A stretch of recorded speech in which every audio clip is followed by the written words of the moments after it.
welcome back to the shop. So today, what are we doing? Well, we are going to be doing some powder coating and some painting. So I cleaned up the coils. These were, I think, painted on, steel, and went through with a wire wheel on my electric drill and cleaned these up the best I could. The reason I didn't remove them is, if you notice, right, there's like a strap right there that's grounded to the coil itself. I kind of tried to do it, messed one up, so I'm not going to worry about it. So I've got like 20 of these things, so I didn't feel bad about damaging one. Behind me here, if you notice, I've got the brackets for the coils to mount to. So those are all ready to powder coat. However, I still need to do valve covers and get them cleaned up. You notice the inside is all cruddy, so are the outsides.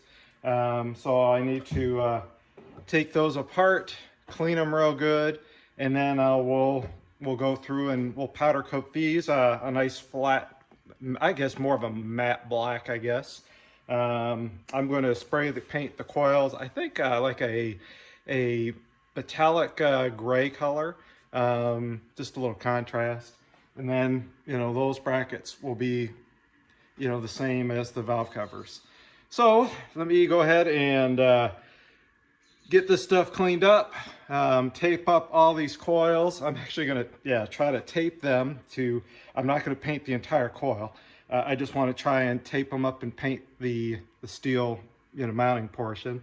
Like I said, those are ready to go. I just need to do a little degreaser on them, and then those will be ready for powder coat. And then, like I said, the valve covers got some work to do.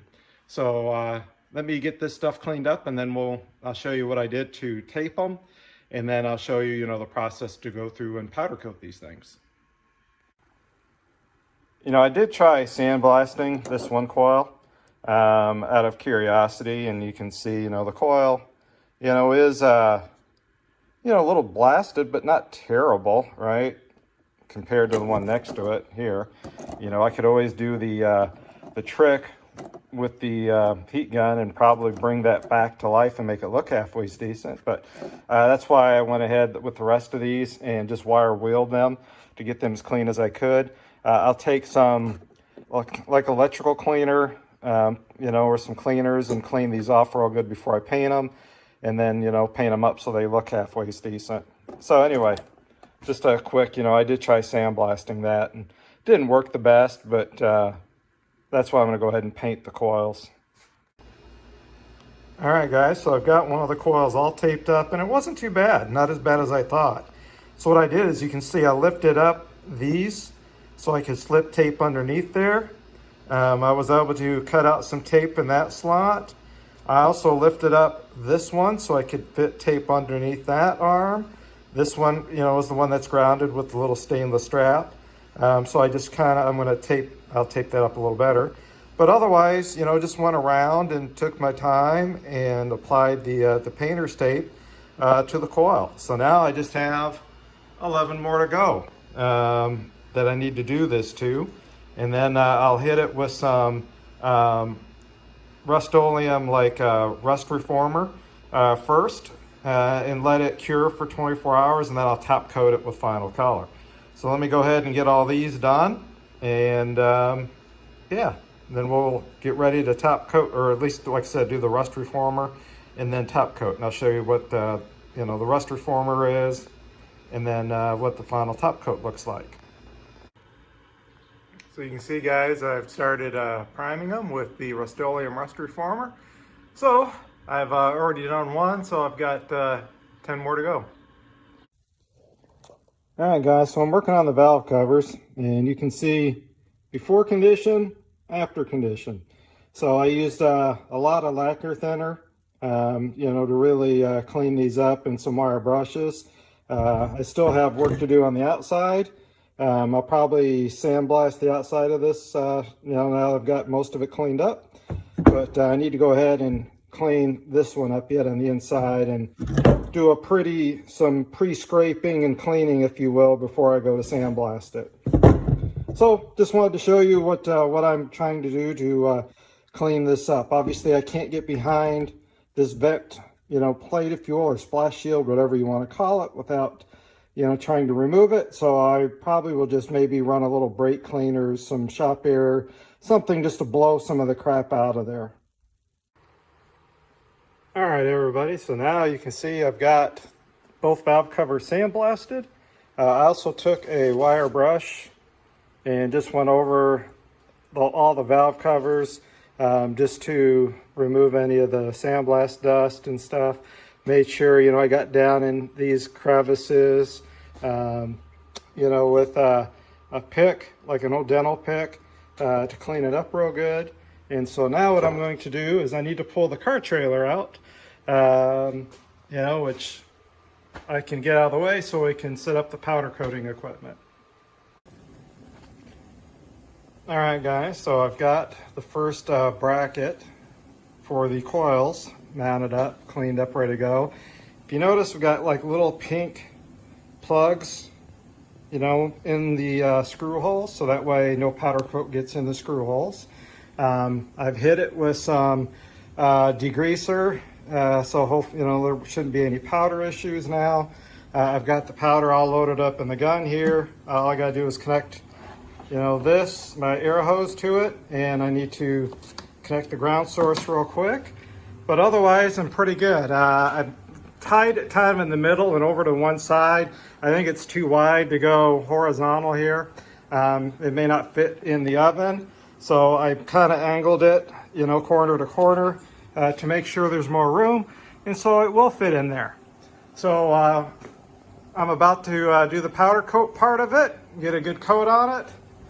The oven is getting hot already. You can see this is just an old Faberware convection oven that I picked up from like a Habitat from Humanity. I think I paid 20 bucks and cleaned it out real good. It's worked really well. So now let me go ahead and I'll set up the camera, and we'll shoot some powder on this and then load it on the oven. So once we get the powder all connected, I'll disconnect the ground. You know, it's pretty simple to use these Eastwood coating guns.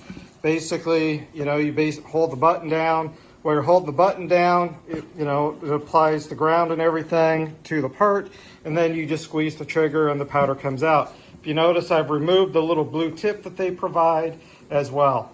So I'm going to run this on the dual voltage setting. So it'll, you know, obviously provide more current through the part, and powder will stick better. So that's kind of the next steps.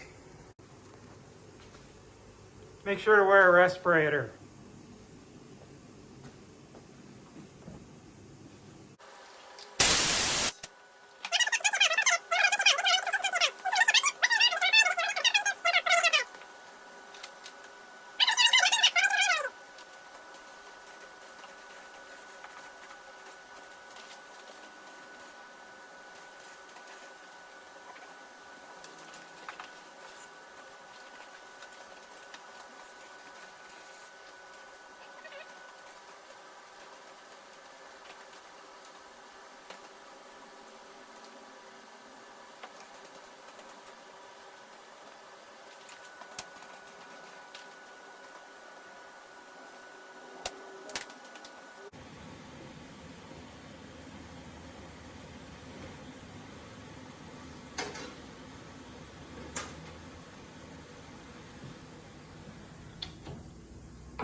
So once the part itself reaches 400 degrees, then we'll time it for 20 minutes, and then we'll pull the part out and we'll put the next part in.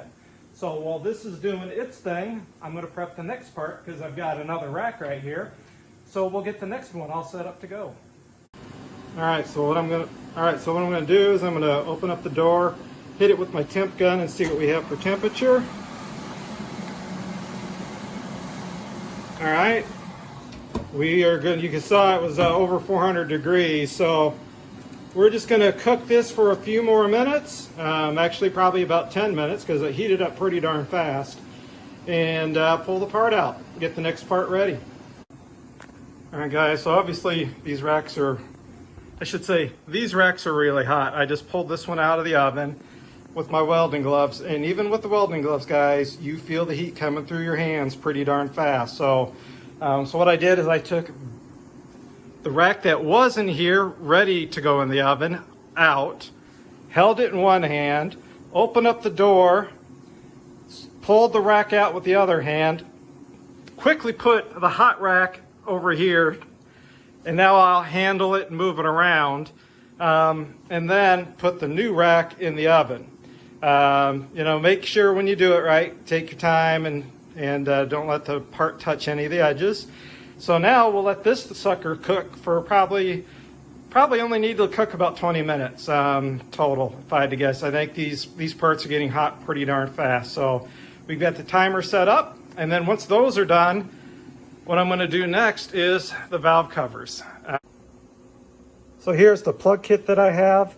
I used this plug kit for calipers a few days ago, and they did really good. You know, all my pink ones here are currently being used, and again, all my black ones are being used, but I think all of this cost me like 10 bucks off of Amazon.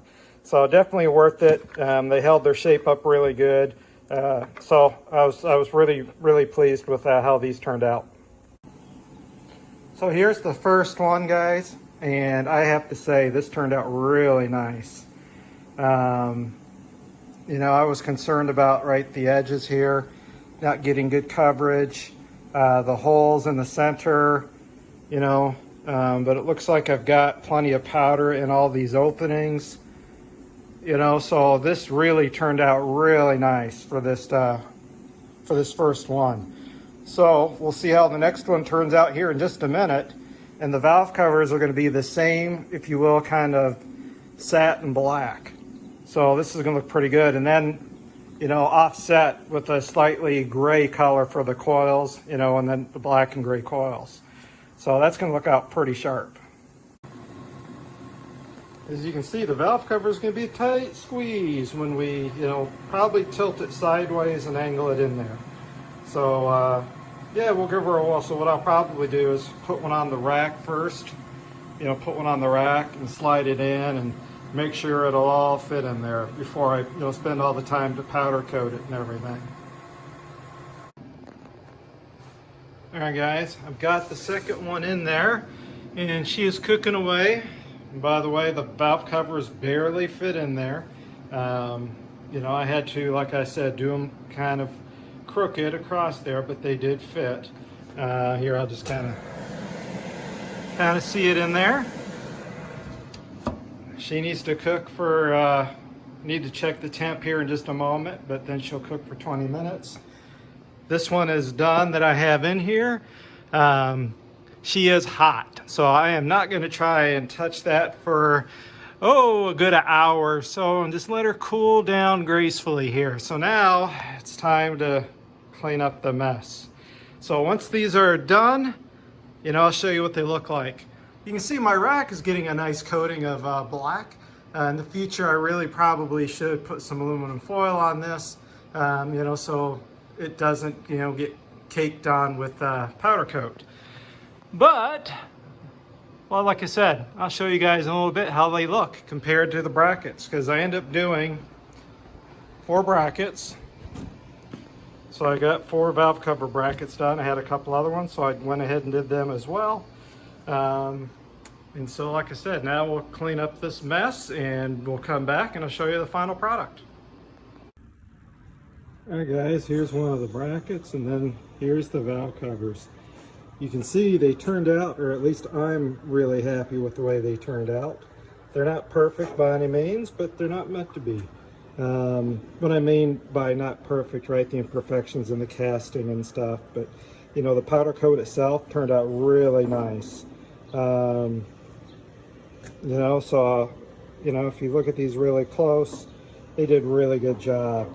Really, the only things I blocked off, if you notice on the back side, right, the powder flowed around the back. You can see I just kind of blocked off that port.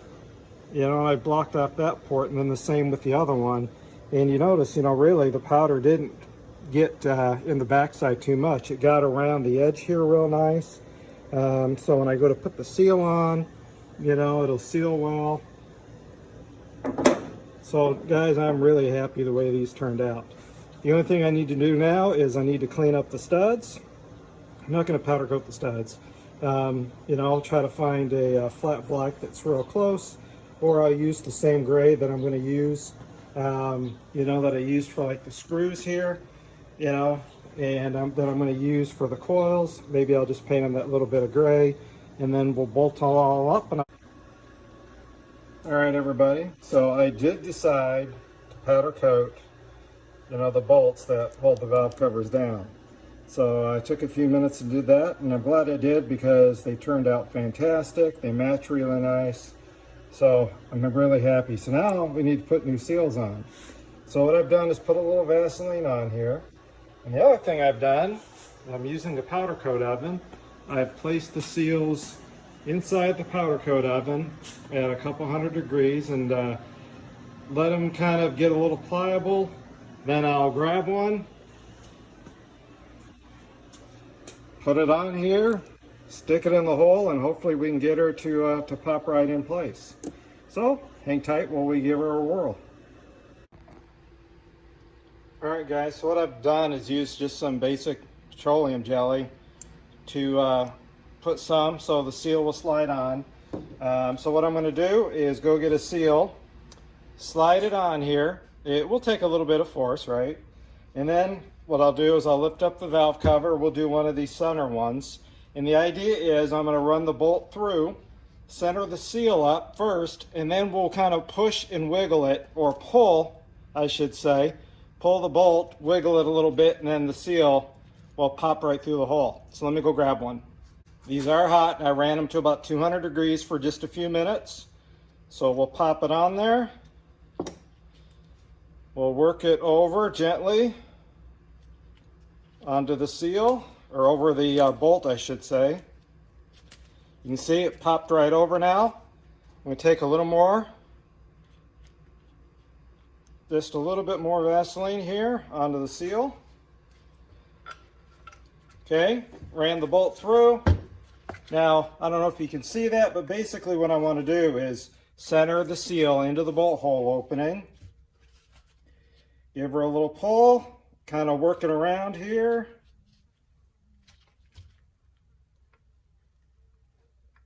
And there you go, just like that. So now you can see the seal is all sealed up.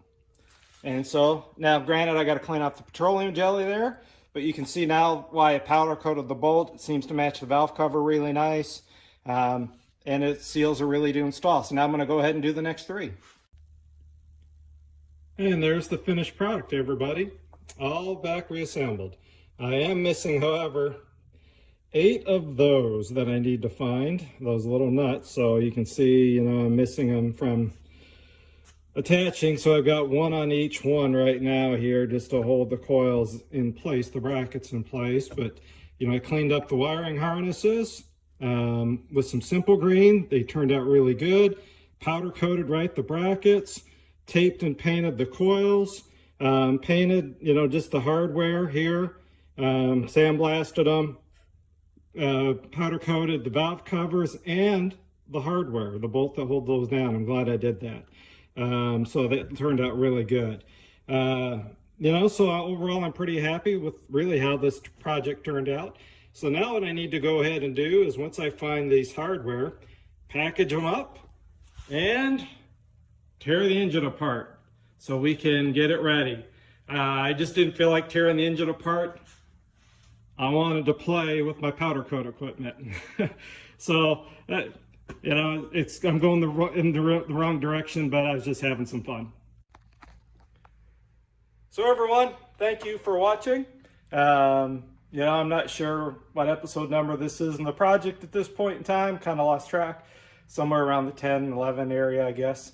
So, you know, the engine teardown will be coming up here real soon, and then we'll start the process of putting some head studs in, some head gaskets, the new camshaft, you know, and all that kind of stuff. So anyway, guys, thanks for watching. We'll see you guys all in the next upload. Have a great day in your shop.